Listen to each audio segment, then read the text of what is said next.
It's a beautiful day, because we're back to getting weekly chapters of the greatest manga in the world, Kagurabachi.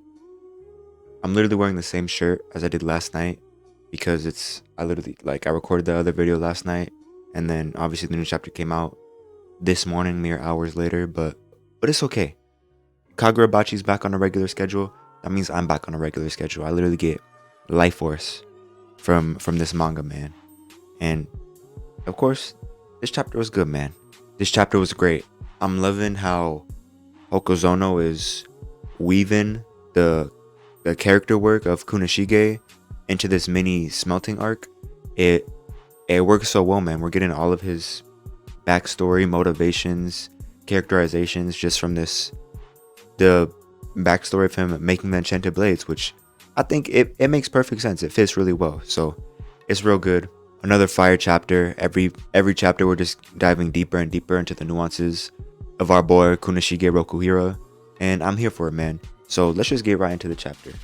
Of course, picking up right where it left off, just like that's how cliffhangers and sequential stories work. Shiba teleports these dudes outside, and she's talking about, you're really gonna die, gonna kill yourself. But he don't give a fuck. He's still saying, so what if I die? That's okay, another problem, but he's still showing out, so we gonna let him be suicidal for a little bit. But we hear the forging hut shed go crazy, and then the rain starts getting hot. I'm not gonna lie, y'all, first time I was reading this, I thought Shiba was doing it, making a momentary error in the atmosphere around him or some shit. I thought it was his sorcery. I'm not gonna lie. I was still in that Shiba glazing mindset, but nah, of course it's the forge. It's getting too hot. Chapter 129, Ironworks. All of a sudden, the heat just went crazy. Joji's freaking out. Even Subaru saying it's a little too strong. But of course, Rokuhira, he says he got it all under control. This is the part that counts, switching to quick burn feedstock every 30 seconds. What does that mean?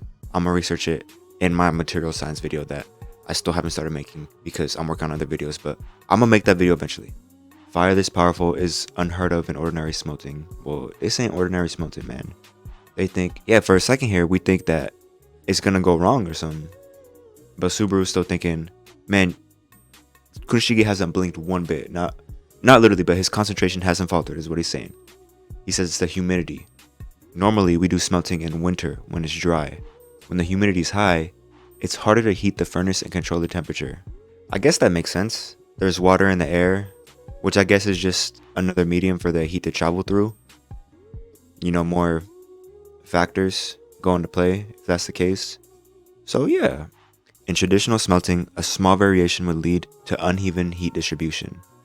But with the Datenseki, it starts to break loose of its chains. So it sounds like these conditions, extreme conditions, are actually good for the Datenseki because it's so extreme itself that it starts to break loose its chains. It starts to unlock the potential of it, I guess. And it's literally getting so hot, it's getting hard to breathe. It's starting to burn up the room. He remembers back to when Rokuhira said, now we tame the gods. He's like, oh shit, we made it angry. I really like the characterization of the Datenseki itself. I don't know if that's the right word for it, but how it's kind of just built up to be like an otherworldly, pretty much godly thing. Like, we made it angry. This shit is all going sideways. Literally just because you're trying to use the Datenseki, trying to make it into a tool or some shit. Like, you're not supposed to be doing that. It's too powerful. You can't be doing that. I like how it's like that. People think that he's making the cloud gouger right now because it's raining, it's thundering, it's not icing. But yeah, that's the theory right there. The abilities for the swords is just made. It just comes from the conditions it's made under. I don't know if I like it. I honestly don't have a guess myself what enchanted blade is coming first. I think he's making the Magasumi first, but I don't feel too strongly about that guess. Yeah, I just think just because he's feeling so fired up about them taking Shiaki, he's gonna make the worst one first, most powerful one first. But we go back to outside. It's abnormally hot even from this distance. If they keep blocking us, we can't safely extinguish the fire. Going near it would be tantamount to suicide. Yeah, man, y'all should have stayed back. Maybe if they was locked in, it wouldn't have gotten this bad. We'd better make at least a force field around the perimeter. We have to keep casualties to a minimum. Motherfucker, y'all should have done that in the first place. Why'd you have to go and, fuck with they shit? If they want to kill themselves, let them kill themselves. Yeah, and they did that thing anyway where they're keeping casualties to a minimum. I forgot what it was, but there's something about that in a previous chapter. But we go back.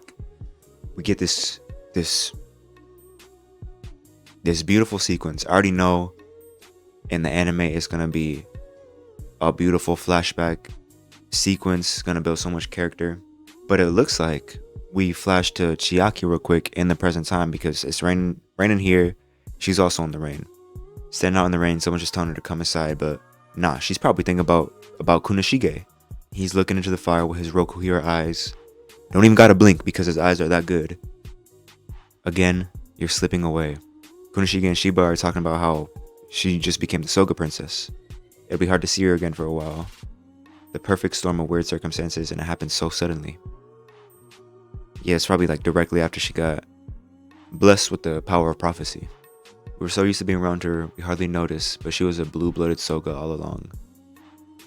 I don't really know what that means, what that saying means, but I guess just like a real Soga, because she's buying into that royalty and princess stuff. But yeah, he gets the idea. Don't lose hope. If you write letters, I can at least sneak them to her. More in a monologue. Over and over, it gets shoved into my face. Flash forward a little bit. This is whenever they get busted for sneaking letters. They found out a maid ratted on her. Better lie low for a while. And Chiba's still a W man. He's like, oh yeah, when this cools off, we can go back to doing it. He's like, nah, I'll just get her in trouble again.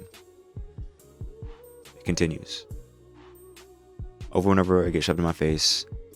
I'm not worthy of her. Man, Rokuhiro, don't do this to me, man. Don't do this. Shiba's outside getting concerned. And now Joji's like, this has gone far enough. You gotta get back now. But he's still locked in. Sometimes the fire gets out of control during smelting. I told you I could handle it. Like motherfucker, y'all shut up. You got this. The fire is going haywire because of the Daitenseki.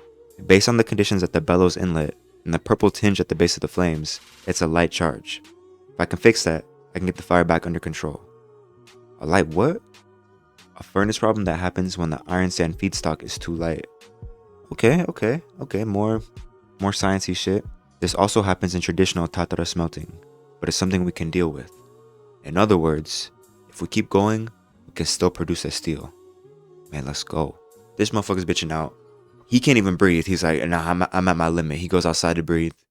And we still get this real cool documentary style timestamp narration. 7:35 p.m. The rain started to evaporate as it touched the ground. That's pretty crazy. That's crazy, man. That's hot as hell. They've been doing this for like 2 days straight, right? And even Shiba's getting his doubts. He's almost about to tell them that they gotta get out of here, but Subaru and Kunishige, they're still locked in. Subaru's talking about, at this point, we're well past the point of no return. So boom. Shiba, okay. I had that whole spiel. Is it happening yet? I had that whole spiel last video where not liking a character because of their flaws is kind of missing the point. Like, they're supposed to be flawed. Obviously, if you don't like a character, you don't like a character. I should have said that too, but just taking their flaws at just like face value is the dumb part I was saying. But fuck that. I was about to totally switch sides from being a Shiba Glazer to a hater if he would have teleported Kunishige out of here. Like, I got so worried for a second. Talk about Rokuhiro. If you die, the whole thing is meaningless. It's now or never. But he's like, nah. For me, it's now or never. And that's what I was saying last chapter. Like, if the Masumi were to kill him, he was cool with it. Like, he's doing this or he's dying trying. More flashback, man. Man, them and their fireworks, man. We gotta do fireworks again this year. Yeah, we should always do them. Next year and the year after that and the year after that. Forever.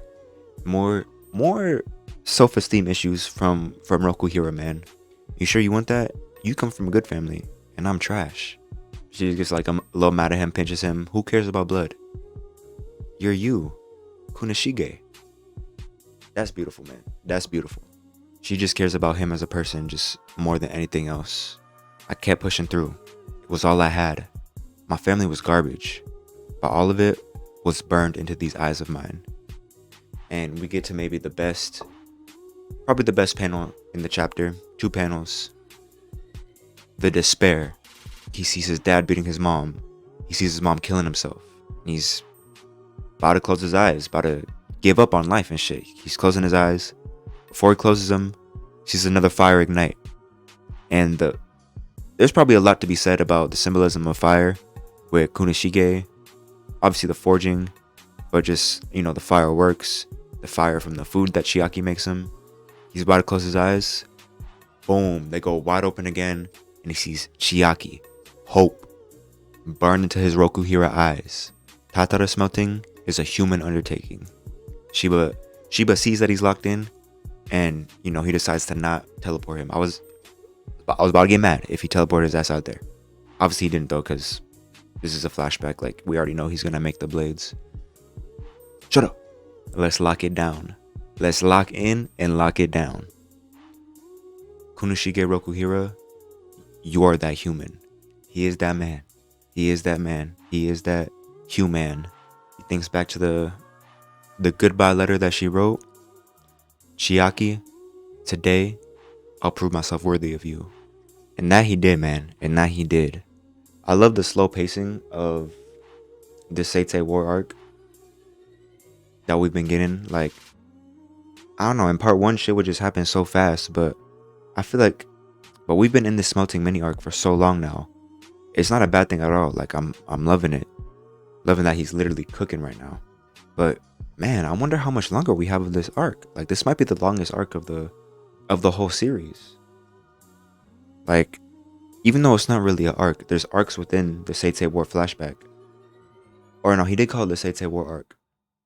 But this is probably going to be comparable to, it's going to be part 1, it's going to be the Seitei War arc, and it's going to be part 2. So this is like this is a major arc of the whole series.